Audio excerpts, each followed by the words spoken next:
I met Freddie and Robbie when I was a senior at Syracuse. I think Freddie was 15 at the time.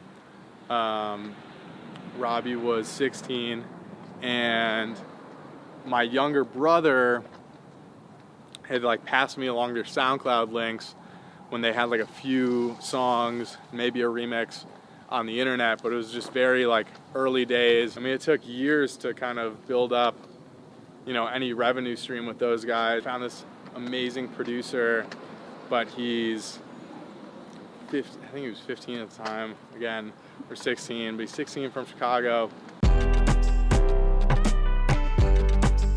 Hi, this is Lauren Engel of Sidewalk Talk. Today I'm here with Joey. Hey Lauren, hey Sidewalk Talk. Thanks for having me. So you were born in Chicago? Born and raised in Chicago, in the city originally, so Lincoln Park. Yeah. And then my family moved to the northern suburbs. So I went to high school in Winnetka, in New Trier High School. Were you always fascinated by music? I always loved music. I played in bands in high school, a reggae ska band. I was a bass player. I took it upon myself to manage the band. So I would like figure out how to record our CD and book us on shows.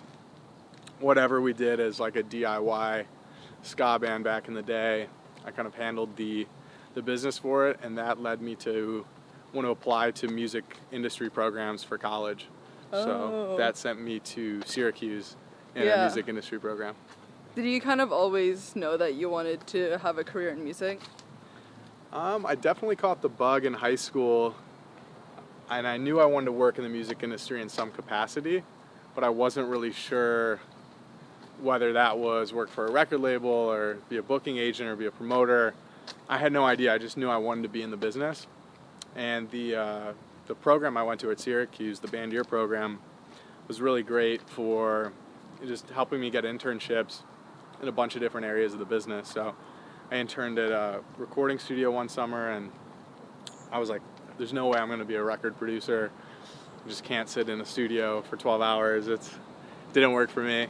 And I worked for a publishing company, and that was cool, learning that world. I interned for Sony ATV, but just didn't feel like the right fit. And I started managing Louis Child when I was a senior at Syracuse. And I really liked, you know, all that and building it up from the ground up. Mm-hmm. What do your parents do?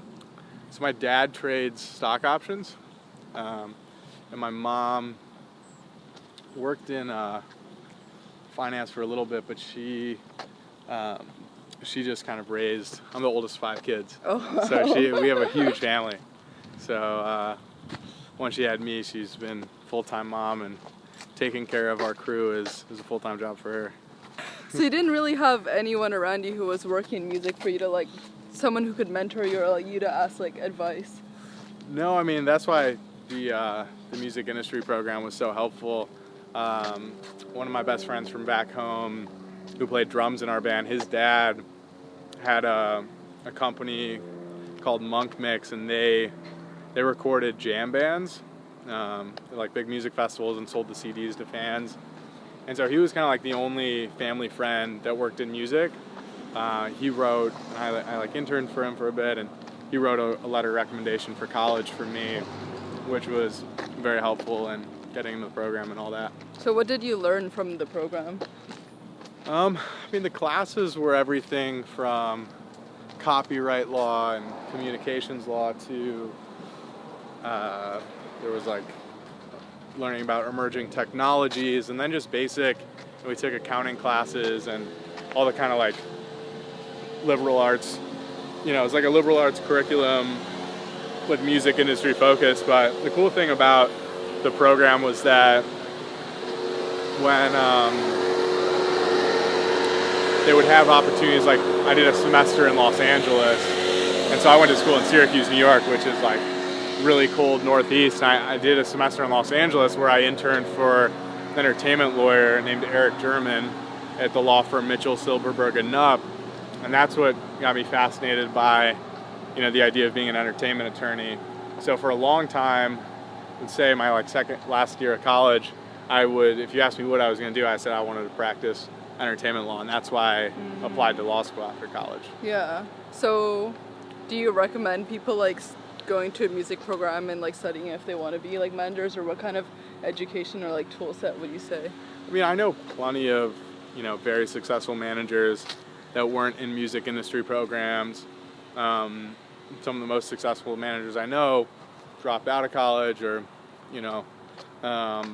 studied nothing in relation to music industry. So I don't think it's essential at all, but it definitely can, if you're at the right music industry program, at the right school, it can give you a much wider net of connections. I'd say the most valuable thing I have from school was like the network I made.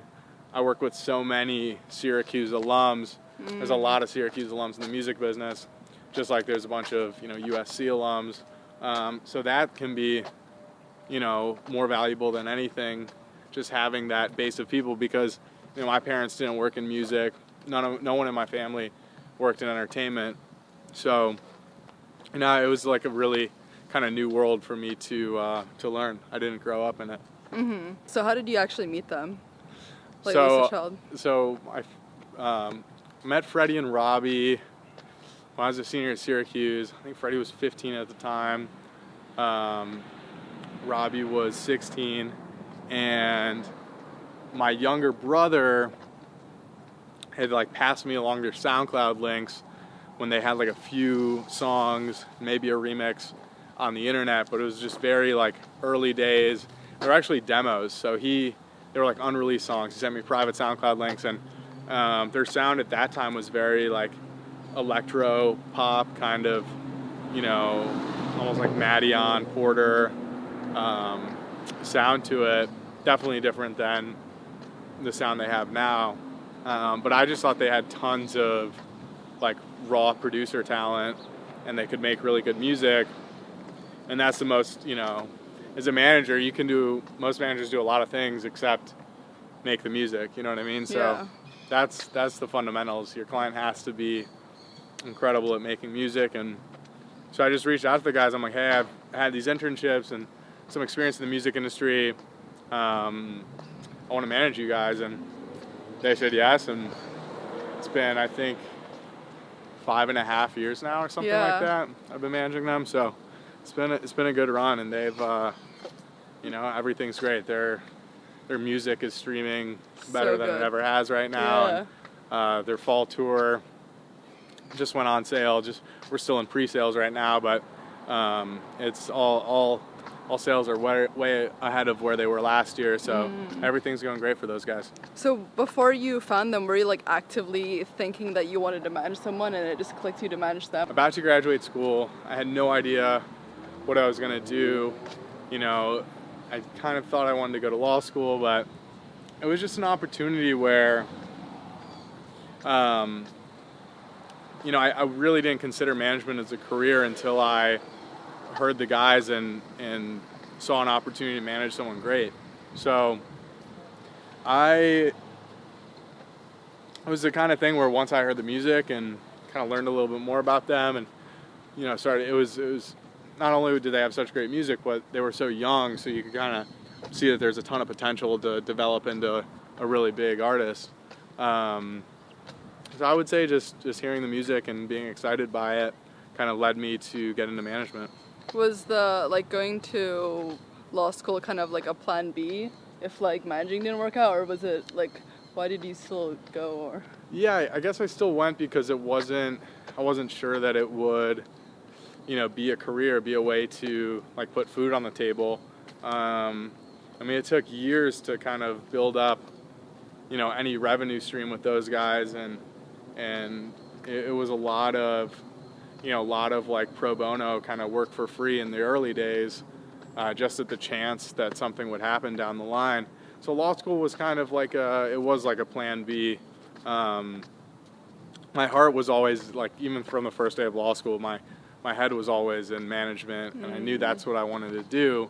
But you don't really, we didn't have when I started law school, like Lewis Shaw didn't have a booking agent. We weren't doing any meaningful shows.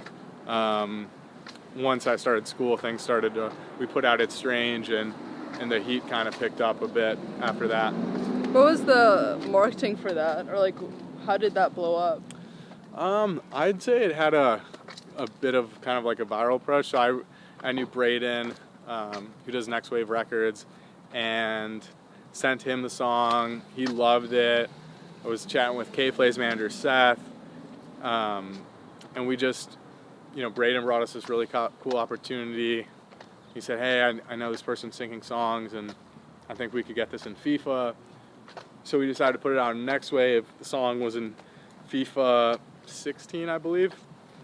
So that helped. And then Taylor Swift randomly found the song and posted it on her Instagram. Yeah. And then the thing that kind of took on a life of its own and became a breakout record for the guys, and was their biggest song to date until one of their most recent releases, Better Not, with Lafia, which is now their best performing song to date.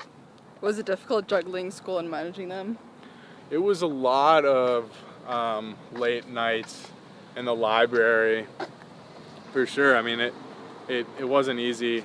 Instead of doing internships at law firms while I was in school, I just kind of took the summers off to fully focus on management, which was nice. But in the early days, the management there was less stuff was going on, so there were less things to do, and then the workload just kind of kept picking up as the guys got bigger, to the point where now it's I was emailing from 8 a.m. till 8 p.m. every single day. Yeah. So that's just kind of the progression of things, and now it's on the management side, I have a team around me, which is helpful, but the guys are at the point now where they need more than just one person to help with the operations of the business. How were you networking or meeting people? Because you were in college, right? You weren't in a big city or anything, or in a music area. In law school, you mean? Yeah. Was it just you hitting up people randomly online? Because you weren't in LA back then. Yeah. So I guess I made a choice, and a lot of this was because Alyssa Child was based and living in Chicago. I made a choice to go to law school in Chicago. I got into some better ranked law schools, like University of Minnesota and some other Big Ten schools, but I didn't want to go to college in Minneapolis or in Urbana or in the cornfields of the Midwest. I decided to go to Chicago Kent College of Law, which is right smack dab in the middle of the city. And I'm a big advocate. I don't think any aspiring manager, young manager, needs to be in LA to manage a band. I mean, everything is so connected with the internet now that I was hopping on the phone with people who are based in New York or LA or whatever, and Chicago's actually got a great creative scene. I mean, there's so much cool stuff happening there on the music side with right now everything that Chance has done, and we watched big electronic acts like Flosstradamus and Cruella come out of Chicago, so we were kind of why not us? Why can't we be next? Yeah. Was electronic music always your thing? I would say I got into it in college. I was definitely into rock and roll and jam bands in high school, and then I started, I would say, Skrillex put out his EP, and that I was like, whoa, what is this? And got into Rusko and Casbah. I was throwing parties at college, and kind of saw how everyone was just really into electronic dance music. It just seemed to come out of nowhere, and in high school it was people were into rock bands or hip hop, and then in college it's all of a sudden everyone and everyone's cousin is listening to techno and EDM. And then how did you start managing Whethan? So Dan found Whethan originally, and he's like, hey, I found this amazing producer, but he's 15, I think he was 15 at the time, again, or 16, but he's 16 from Chicago, you want to manage him with me. And I was in law school at the time, and I met Ethan. We did like a photo shoot a few weeks later, and now I've been managing him for a few years as well. It's going on, I think, coming up on 3 years with him. So he's had a really cool run. We just put out the song with a Wonder, and then his next record is with Tom Morello and Portugal the Man, which is really cool, setting that release up, because growing up, like, Rage Against the Machine was my favorite band, and Tom Morello, the guitar player from that band, was just one of my all-time favorite guitar players. And so now Ethan's like on a song with him that comes out next month. And so that's really exciting. So this is just kind of like me being curious, because I interviewed like Phineas, who's Billie Eilish's brother, who does everything with him. Yeah, and I was like, why don't you guys like be a duo? And he explained like it's harder to market a duo. So then from your experience, what is it like marketing Louis the Child compared to like Whethan? Sure. I mean, I think just every artist is different, every artist project, and it's definitely true that like in today's day and age, it's not just about the music. You need the brand, you need the social presence. I always talk about like, building an artist is you need to build brand equity, you need to build a valuable brand. So I approach it pretty much the same way for everything. It's like, start with the music and how can we come up with cool marketing plans and marketing concepts around the music and do things, at first in the early days with both Louis the Child and Whethan, it was like we're just trying to get on as many blogs as we can and go number one on Hype Machine. And now it's evolved to like, okay, for Louis Child's Better Not, we did a global Snapchat filter, a Snapchat lens. So and that got 12 million impressions overnight. And we did the same thing for Whethan Super Love. Yeah, he was showing it to me when I was interviewing him. So, things like that are just really, they're different ways to get in touch with people and to market your music, and it can help cut through the noise because everyone has a million things in their Twitter feed every day. Yeah. And how did you get them to sign like record deals? That was kind of a lot of networking and just building the brand independently and gaining that interest. So, with Louis, we put out probably like 30 records online, like 30 free remixes, just to kind of build a lot of follow to download stuff and just to kind of build the following, to get fans. We're like, okay, if you'll follow us or whatever, we'll give you a free download of a song. And that stuff was huge. And same thing with Ethan, and they reached a critical mass where, a bunch of major labels were interested in what they were doing. And so, Whethan's signed to Atlantic Records, who've been an excellent partner for him, and Louis Child's with Interscope. And they're just an amazing partner. And it's awesome working with major labels because they have so many different departments and so many different resources to tap into. It can really help make a difference in marketing a record. How did you realize the timing was right? Like, could you have like waited a bit longer when they increased in like more fans or like value? I don't know. Yeah, I mean it's you can't dive into like the specifics of individual deals too much, but it's you kind of, I guess my advice to like young managers and artists is you want to have some sort of critical mass where you have like negotiating power. If you're completely unknown and you have no music out there, it might be hard to negotiate the right deal at favorable terms.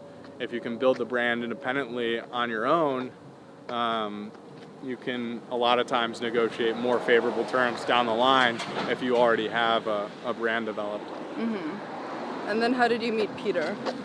So Peter and I are both from Chicago. We both played hockey together when we were really young, and we actually worked on an independent record label together in college with Dr. Fresch, who Peter manages, and we worked on this record label called Prep School Recordings, And Prep School Recordings, when we look back on it, signed an early Millennium EP, an early Lewis Child EP,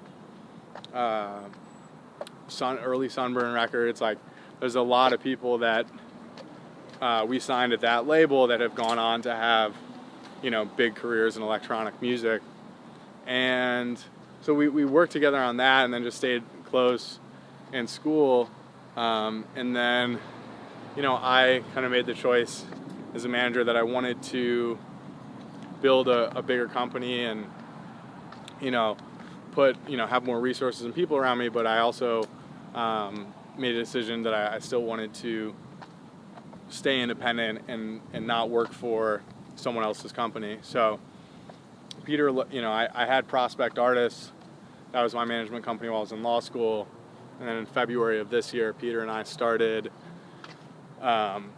Keel, and we launched that brand in February. Peter was formerly at Roar, and he brought his existing client roster with him, and I brought my existing client roster with him. And now we have 4 full-time employees at Keel Artist Management, which is based in Culver City. Mm-hmm. And how do their responsibilities like divide?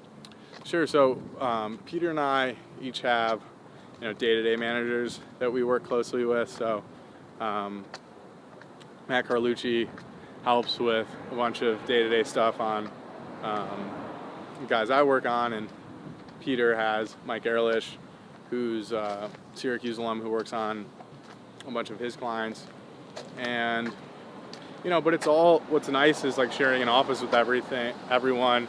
It's great. You get a second opinion on things, and everyone's kind of like resources and Rolodex is shared. So it just expands your network, expands your connections, which is really helpful for management. So are you working with YehMe2 now? Mm-hmm. Yeah, I've been managing Josh a little bit over a year now. Oh, so, okay. Yeah, he left Flostradamus, and then we started working together probably 6-8 months after that. Yeah, I think I actually maybe asked him that in the interview that I did with him, like, who's your management now? Like, what? Cool. And wait, who are the other artists that you do now? So I personally work on Louis Child, Whethan, YehMe2, Win and Woo, and the newest client of the company, Audien, who's a really awesome Grammy-nominated producer, who we've been working with since, I think, April or May of this year. So, yeah, he's awesome. Nate's a great guy. Really excited for all his upcoming music and just his plans for his brand. Were you the ones who like approached them, or how did it work? You know, Matt at the company was really instrumental and kind of the key person who brought Audien on board, and so, you know, it's everything's at this point now kind of like a conversation with everyone at the company. It's nice having like a few different people to strategize with and plan with, and you know, so if we're ever kind of thinking about signing a new client, it's always, you know, a team effort. Is that your goal now, to like expand your portfolio of clients, or? I mean, I definitely want to feel like I have such a great roster right now that I'm really just laser focused on like growing the bands we have and to as big as they can be.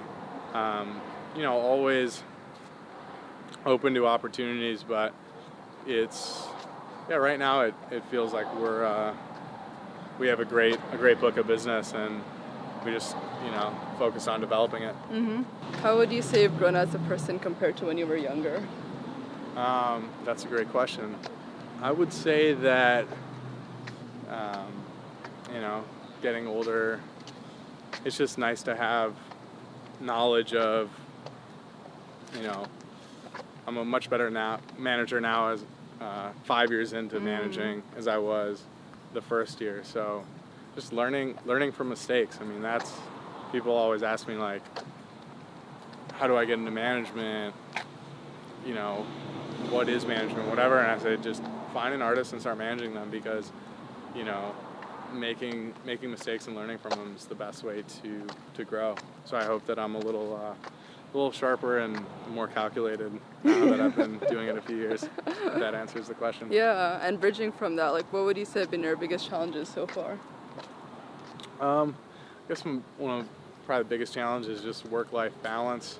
I think that with artist management, you know, there's so many great, awesome aspects of the job, but there can be times when you feel like you can't like disconnect, you can't turn off, because, you know, there's things that need to be done on a weekly basis, on a monthly basis, on a daily basis, and sometimes I feel like if I just like don't look at my phone for 2 days, everything will blow up. So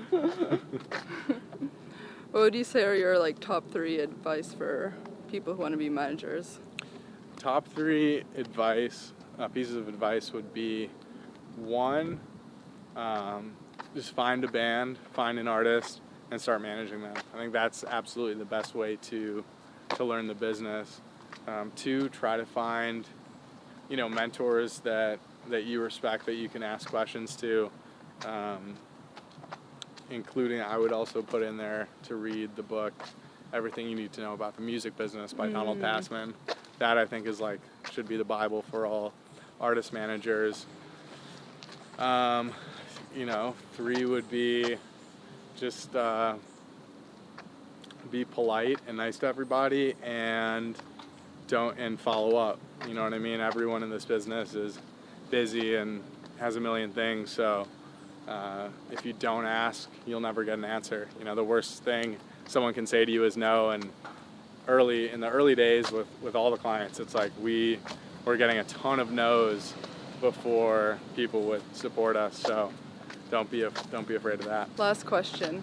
What do you want to be remembered for? I guess I want to be remembered for helping kind of create culture and helping people, you know, make great music and make people happy. I mean, yeah, that and just being a good guy, being a nice person. Yeah, I love this. This is awesome. Thank you so much. Thanks, Lauren. Bye, guys. Bye.